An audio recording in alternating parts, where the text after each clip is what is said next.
Hello students, NCERT class 10th maths में आप सभी का स्वागत है। आज हम प्रश्नावली 3.3 का क्वेश्चन नंबर 3 पढ़ेंगे कि इसमें निम्न समस्याओं में रेखिक समीकरण युग्म बनाइए और उनके हल प्रतिस्थापन विधि द्वारा ज्ञात कीजिए। तो इसमें जैसे पहला क्वेश्चन है कि दो संख्याओं का अंतर 26 है और एक संख्या दूसरी संख्या की 3 गुनी है, तो उन्हें ज्ञात कीजिए। तो सबसे पहले हम इस समीकरण को ये जो प्रश्न हमें दिया गया है इसकी भाषा से हम समीकरण ज्ञात करेंगे। तो सबसे पहली लाइन हमें कही गई है कि दो संख्याओं का अंतर है वो 26 है। तो हम सबसे पहले यहाँ मानेंगे कि माना वो जो दो संख्याएं हैं उनमें पहली संख्या है x है और दूसरी संख्या हमने मानी इसमें y। पहली बात तो वो हमने दोनों संख्याएं मान ली x और y है। अब प्रश्नानुसार हमें पहला पॉइंट दे रखा है कि दो संख्याओं का अंतर, यानी कि पहली संख्या और दूसरी संख्या का अंतर क्या हो जाएगा, पहली में से दूसरी संख्या घटाएंगे यानी x माइनस वाई। किसके बराबर है इनका अंतर, 26 के बराबर है। तो ये अपनी समीकरण नंबर 1 बन गई। इसी प्रकार इसमें हमें आगे कहा है कि एक संख्या दूसरी संख्या की 3 गुनी है।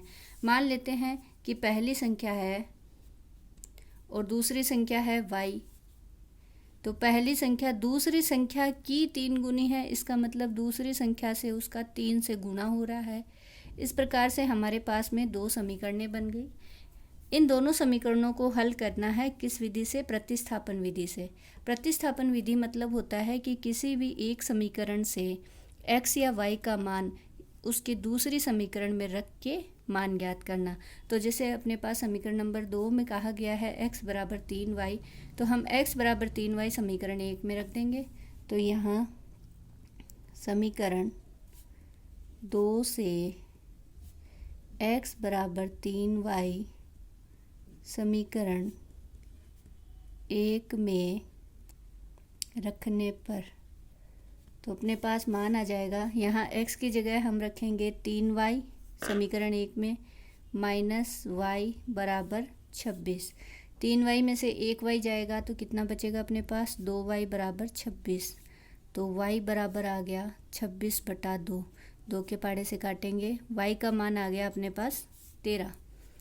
अब y बराबर 13 किसी भी एक समीकरण में रख देंगे। समीकरण 2 में रखने पर हम 1 में भी रख सकते हैं और 2 में भी रख सकते हैं। 2 में रखने पर 2 अपने पास क्या है, x बराबर है 3y। तो x बराबर 3 और y की जगह हम रख देंगे 13। 13 39, तो x का मान आ गया 39। इस तरह से ये x और y के मान हमें अभिष्ट हल प्राप्त होगा। Thank you.